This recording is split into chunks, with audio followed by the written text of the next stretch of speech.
It's exciting because it's a topic that I'm really, really interested in, and it is from a place of personal experience where a few years ago I had some real gut issues, and it caused, I believe there was a direct correlation between the problems I was having with my gut and some inflammation. And in hindsight, when I look back, there was a lot of changes going on, you know, through my age. I was 47, 48 at the time, and that's sort of the beginning of perimenopause for a lot of women. So we had all this stuff going on, and I made some changes in my diet, and it really did help reduce the inflammation. But what I'm really excited to talk to Karin about today is specifically about gut microbiome, and it is kind of a buzzword. Like, we hear a lot about it, and but we don't fully understand what it is and what it means for a healthy life, and not just a healthy physical life, but a healthy mental and emotional life as well. So I'm going to shut down, and Karin's going to tell us a little bit about herself and how you kind of got into this space. Yes, well, thanks for the intro, Tracy. Yeah, so I got into gut health a couple of years ago myself as well, due to, just like you, personal issues. Like I actually got diagnosed with type 1 diabetes back then, and I was always like considered really healthy. Like my friends were always asking me about like, oh, what should I do and how should I do this and that, because I was sort of like the healthy one within the group. So I was the last one people expected to have something so, you know, serious as type 1 diabetes. And I somehow always thought I would get it. My dad has it. And while it's not necessarily, you know, that it can run in the family, I just had the feeling that I would get it at some point. So when I got the symptoms, I was like, okay, this is it. And then obviously, while it's not treatable or curable, it's treatable, it's not curable, I should say. I also wanted to make sure that I could, you know, like live my best life while having diabetes. So that's when I started really looking into like, what can I do? How can I live better? What changes can I make? And I think that's really when I started looking into the anti-inflammatory lifestyle, and what you just said as well already, like about inflammation. And inflammation actually starts in the gut, and that's where sort of like it starts to spread, and then lifestyle diseases can develop. So again, it's not really sure what I've done or what I haven't done, or what has caused for me to get diabetes. But at the same time, the fact that I can manage it really easily right now is definitely part of, I think, my lifestyle, and that I'm living a really healthy life without much effort. Because I think that's the problem very often as well. You want to, like, I want to live my life, like, and I want to have fun, and I want to do stuff, and I don't want to always have to limit myself. And I think that's a little bit how I felt as well. If you're going to be super healthy, then you restrict yourself all the time. And what I liked about this, like looking into gut health, it's making changes, but there are also changes that are easiest to make, and that are, you know, lasting changes. And that's when I also started looking into like what else I could do. So it's, you know, like, and that's when I got into supplements as well, what I can do for my gut health and how to take best care of it. And I think for me, the biggest surprise was that, you know, when you want to look after your health, I think the first thing you think of is your nutrition. And obviously that's a massive part. I mean, what you eat is who you are in a way, but I never realized that your exercise regime and your mental health have such a big impact as well. I mean, sure, your exercise and moving, I know it's healthy and it's good for you, but I always thought it was more good for you just on a, you know, overall basis and a mental basis. I never thought that it was actually impacting my gut health. And then the fact that you're like, now that I'm a lot more deeper into it, knowing that's like your, like the amount of sleep, the amount of stress, your mental health, your happiness, etc., that it's all impacted by and influenced by your gut. I just think it's this miracle thing in your body that's one impacts everything and is impacted by almost everything you do. And it's funny because I think, who was it? I think Natalie said it. You interviewed her before.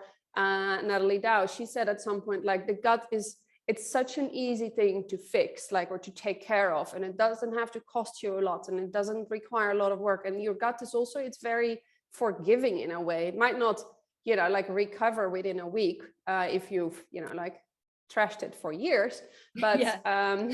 it is very like it's never too late to get started to look after your gut, and the results can be like tremendous. It's really, really interesting to see what differences people see and have once they start, looking after their gut a lot better. Yeah. Well, you've just given me so much food for thought. I'm going to have a few puns in here. And actually, they do say that, there's the words, the gut instinct. And you've mentioned about the importance of and how the gut relates to, your physical wellness, mental wellness, emotional wellness, right? So you actually got me thinking a lot. Can we just dive down for a moment and look and help us break up what does microbiome actually mean? So when we hear these buzzwords about microbiome and we know it's got something to do with the gut, can you explain what that actually is? So when you look at the microbiome, or when you talk about the microbiome, and I have to admit, I have a little paper in front of me, so I have the proper definition in front of me as well. But basically, microbiome is basically a place where microorganisms live together in a specific biological environment. So for example, on your skin or in your mouth, it's where, bacteria, fungi, viruses, all these microorganisms live together. So microbiome is not necessarily in your gut. It's at different places in your, like I said, it's your mouth, on your skin, your vagina. But if you then look at the microorganisms in your guts, the microbiome of your gut, that's actually called your microbiota. And that is the collection of those organisms, again, like those viruses, the bacteria, etc., that are in your entire gastrointestinal tract. So that's basically from your mouth to your anus, so the entire tract. And then if you look at just the part of your sort of like your microbiome, so those microorganisms in your gut, that's your gut flora. So it goes a little bit from like your entire body to just, your gastrointestinal tract to just your gut flora. And that's gut flora is what you really want to look after. That's where those those bacteria, the good and bad bacteria, neutral bacteria, that's where they live, and where you really want to get a good balance, and where you can win the most. Yeah, well, I understand. I've heard all of those words, and now you've explained it beautifully. So what we're actually talking about is the optimum gut flora for optimal health. That's what we want to talk about, right? Yeah. So let's go there. How do you get a kick-ass gut flora? Should we talk first about just wondering here, but like, how do you know if you don't have a good gut flora? Yeah, that's a good place to start. Yeah. Let's do that. Let's start with a negative and then we have the positive. Yeah, and finish on a high note. Exactly. So what there are a couple of tests you can do at home to check your gut flora, but what we normally say is if you wonder if your gut flora is out of balance, one of the first things you will notice is you're very often bloated after food. So if you've been having, like your meal and 1 or 2 hours later, you're bloated like you're pregnant, or you just, you have this discomfort, then there is an imbalance in your gut flora. If you don't poo regularly, I still need to get over the poo discussion sometimes, but that's what we have to talk about sometimes. What we're talking about right here. Yeah. Exactly. Gnarly shit with this. Exactly. So if you should actually poo 2 to 3 times a day. Whoa. So I know. If you do at least once a day or once or twice, that would be great, obviously. But that just means that you have a healthy gut flora. Another thing that you can notice if your gut flora is out of balance is that you're very low on energy without reason. So if you say like, oh, I'm actually really tired often, and it's not that I'm busy or that I have been sleeping badly, but it's just I feel like low on energy, that can be a sign that your gut flora is not doing too well. Your skin is another sign, like eczema, acne, etc. That's all a sign of an imbalance.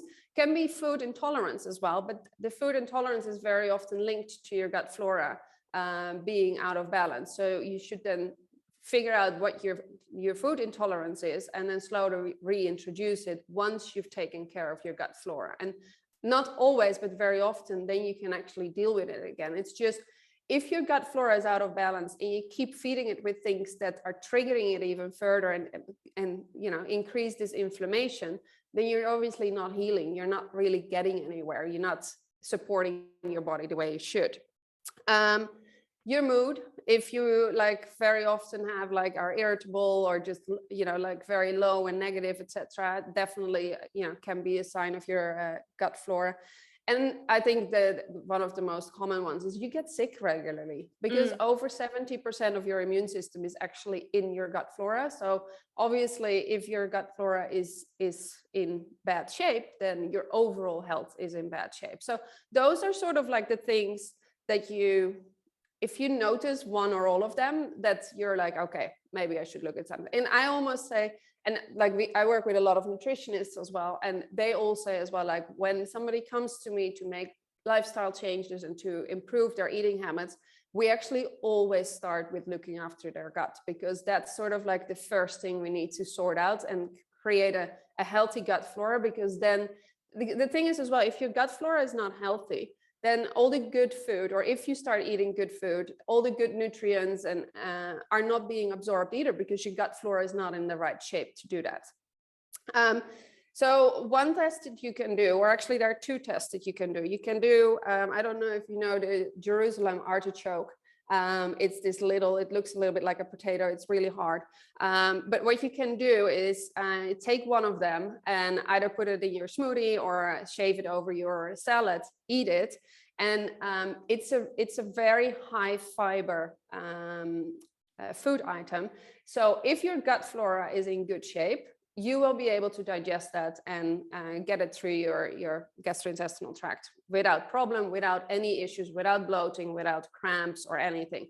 However, if your gut flora is out of balance, then you will definitely feel some discomfort. So that's one thing you can just test at home to be okay, how do I feel?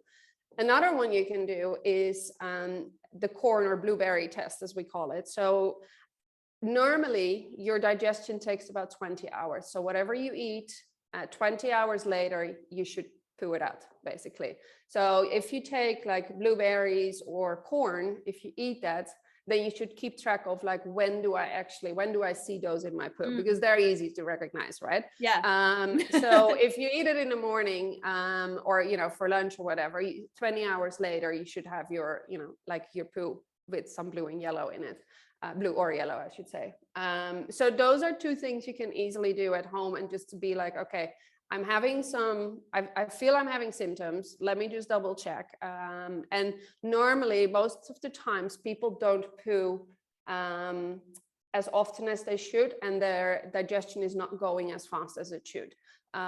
So if it's more than 20 hours, it's very often, it means that you're, the digestion is going a little bit slower. And very often the problem with that is that you don't eat enough fibers, because the fibers are helping you to, poo regularly. Yeah, no, that's 100%. So I'm just thinking about some of the things that I've learned about inflammation and hormone changes with women in midlife specifically. So, and I'll just dial back to it, sort of my personal experience with sort of the whole understanding microbiome and gut flora, and those two tests that you recommend, that's really easy. I think anyone could do that from home. So I've never heard of that before. And I'm actually thinking I can do that. I've got some corn in the freezer. Yeah, I could try exactly. that out. But that's the beauty of it. You don't need to, of course, it's great to do the proper test and just to see how your gut flora is and what bacteria, etc. But this is something you can just do at home and just be okay, let me just see what's happening. And then especially the corn or blueberry test is very easy and, not painful. The Jerusalem artichoke, if you're really concerned that your gut is out of shape, then maybe you don't dare to try that, because that can cause some discomforts because of the high fibers, and your body will struggle to digest it. But again, it's all about, once you know, and you can do better, right? And it's about knowing what you can do or what you should do to look better after your health, I always feel. So yeah, you can stick your head in the sand and be well, okay, I'm just going to ignore this, or you can actually, do something about it. Yeah, I did ignore it for quite a while because I was in denial. So for me, the first thing that came up in as far as bloating and inflammation went was Yep. dairy products. So I grew up in New Zealand. Dairy products, were absolutely normal in our diet. We never had any issue. But then we think back now how that was grown, Yep. and there weren't all the pesticides and all that sort of stuff when I was a kid. So, and obviously, a smaller population, therefore there's enough for everyone. And now that, they're trying to make products so much faster, they're adding more pesticides and antibiotics and all that kind of stuff, and it affects the food chain, which now affects how we ingest the food, right? So I'm aware of that. And so just as I got older, I noticed that dairy products and me, we were not friends. It was very painful. And so when I cut that out, that actually helped a lot.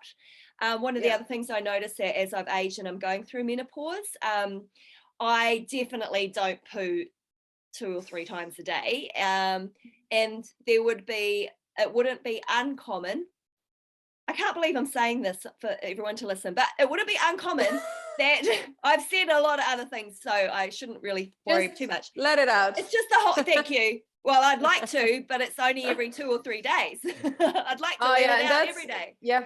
Yeah. That's so unhealthy for your body, obviously. Like if you think about it. Well, it upsets me as well because I know that it should be more. So one of the things that I've looked at, obviously, is increasing fiber in my diet, and it has definitely made all the difference. So I'm just patting myself on the back right now. It's like at least once a day. Super happy. Well done. It definitely makes me a happier person. So, I just feel like so much lighter and relaxed and not more energetic, out. right? It's funny how you like what an impact that can make, because I think what you said, like you ignored it for a long time. I think most of us do, and the problem is, I feel that the symptoms of an imbalanced gut flora, they're so vague and they're so normal. We actually accept them most of the time, which is ridiculous. We're accepting it, that we're feeling bloated after food because we're like, well, that's just the way it is.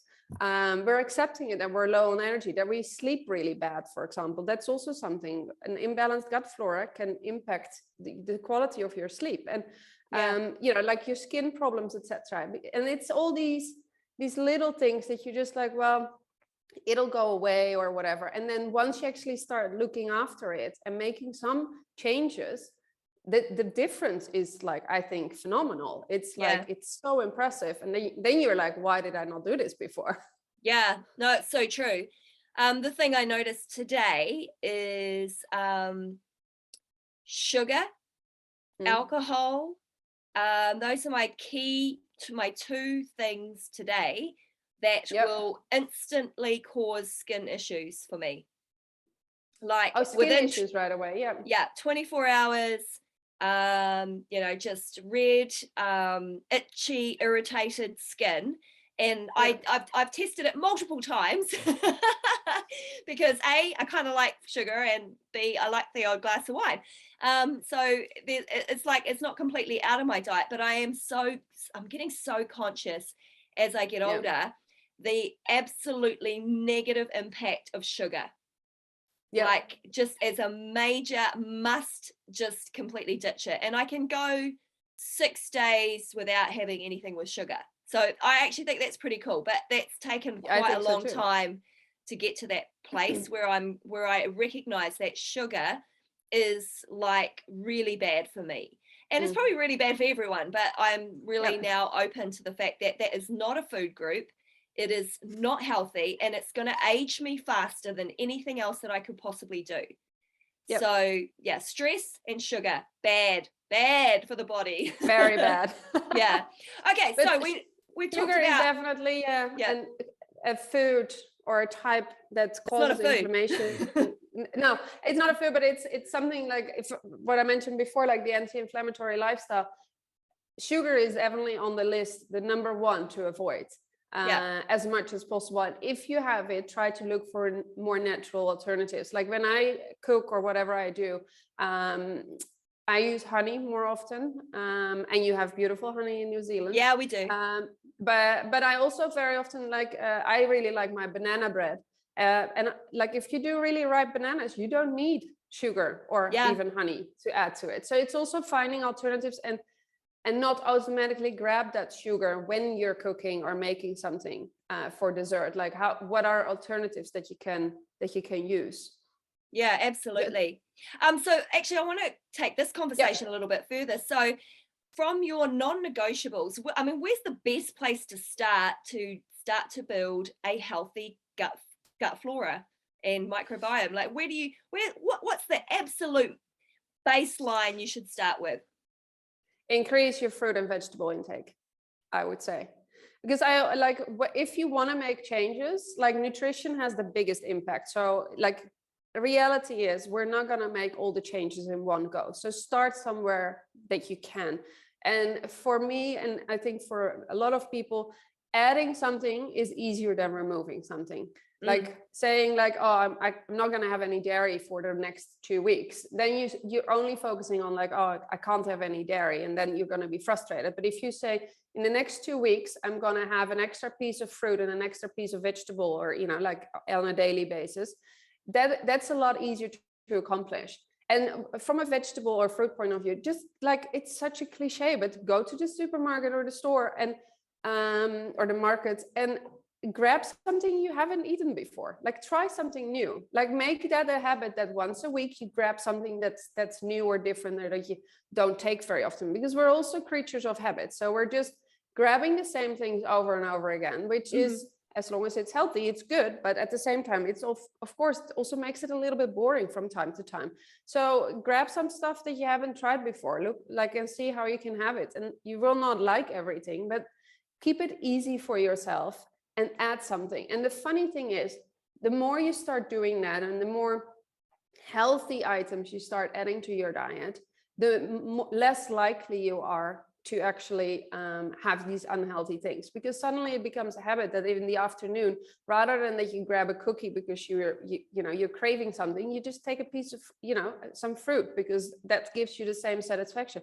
It has sugars in it as well, but those are the much healthier sugars compared to like a cookie or other. And that's another thing that you should avoid as much as possible, of processed foods, but let's not talk about that.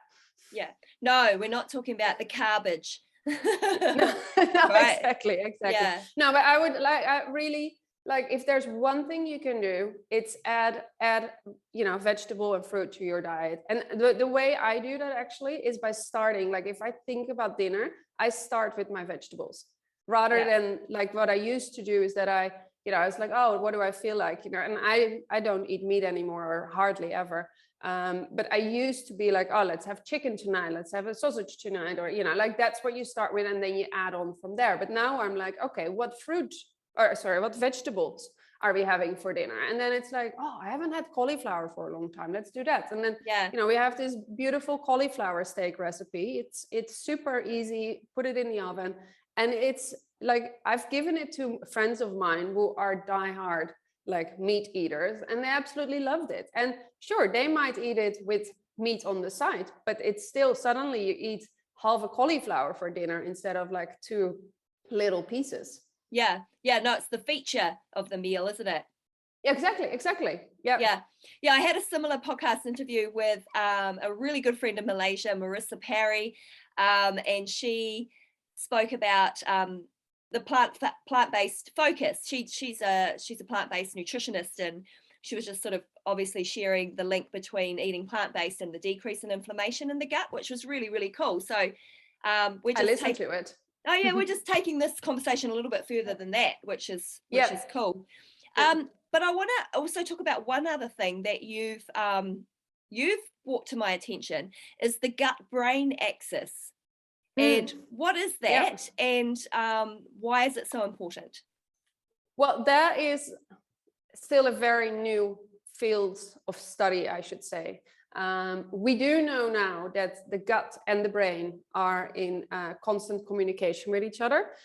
So there is this vagus nerve system, which goes from like your brain to your gut. So, and they're like in different ways with like short chain fatty acids, the HPA axis. There are different ways they actually communicate with each other. But what we're looking at now is like how does that impact us in both ways? And we can see that if your gut flora is out of balance, like I said before, like your mood is impacted, your stress levels, your sleep. Even like there are studies on the way right now for like children with HDAD, for example, and taking care, like we know that their gut flora is different than non-HDAD ADHD kids.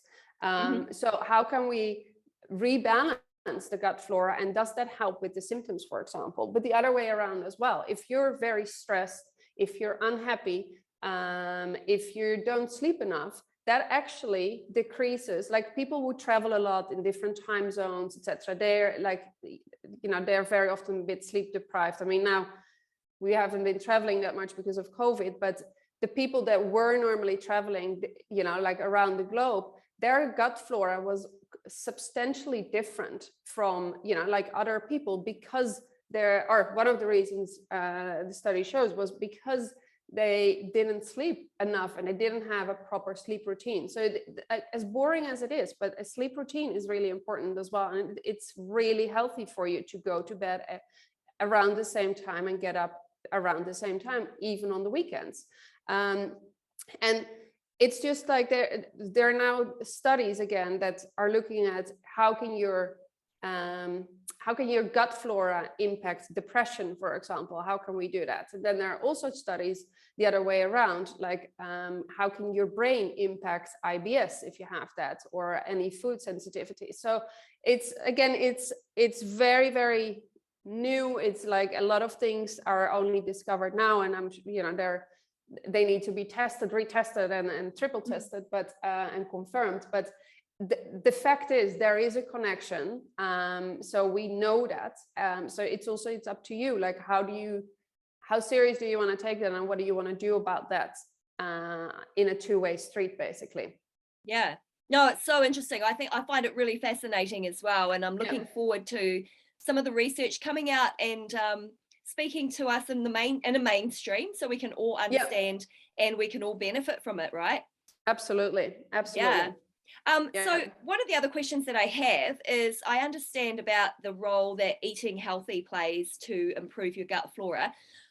One of the questions I often get asked is, what about supplementation? Like, what's another way? I mean, obviously, I think it's kind of common. Maybe I'm thinking it's common, but people know that, you know, a multivitamin is good to take, a probiotic, vitamin K, if you're menopausal, vitamin D, and magnesium and zinc. So these are all supplements that really will help with your general health, especially at this stage of life.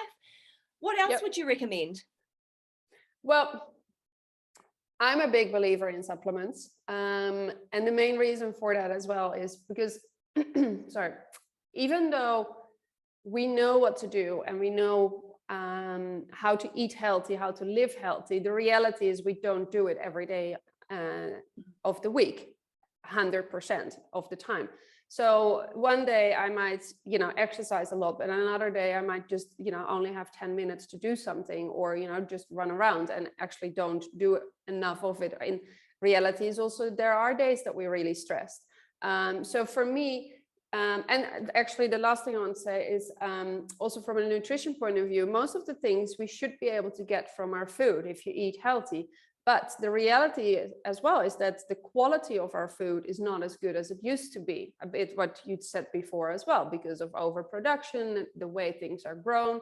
So there are not that, like, as many nutrients in our food and in our soil, I should say, actually, as there used to be, like many years ago. So that's where, for me, supplementing comes in, that I'm like, look, I know what you say, like certain supplements, I know it's really healthy, I know it's good for me, and that my body needs it. So I'm supplementing and for me, it's to make sure that I reach, or that I get it on a daily basis.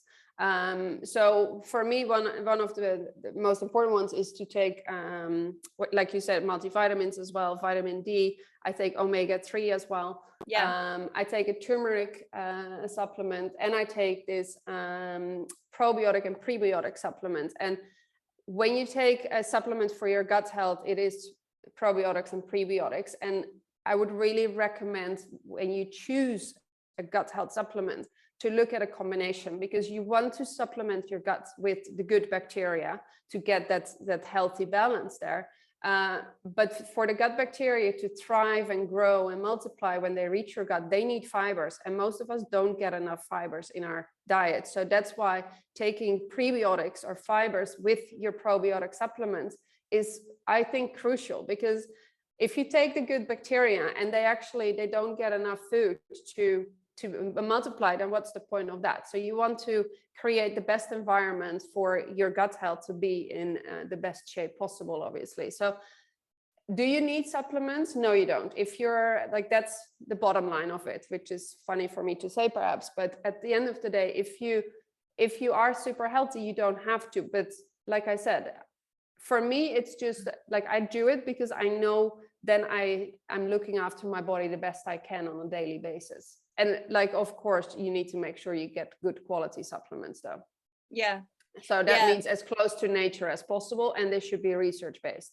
Yeah. Like, that's for me the number one priority. They need to have research proven that they can help. Yeah.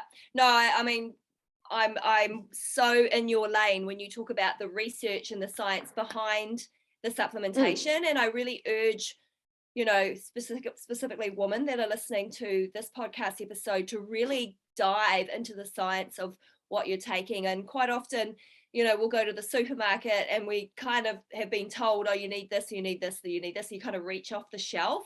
But I'd really encourage people to, you know, look into the science of something that's going to really serve you. Because if you're going to spend money on supplementation, it's got to be backed by science and research. Right. Yeah. So yeah, I'm with you on that too. Hey, Karin, this was such an awesome conversation. I absolutely loved spending time with you today. And I'm going to drop into the show notes some of the supplementation that you might recommend, so that our listeners, if they are looking for some support for their gut issues, that they'll be able to you know, read up on some recommendations from you as well. Absolutely. Cool. Happy to share. Thank you. Thanks so much for your time. It was lovely to be here and to talk about it.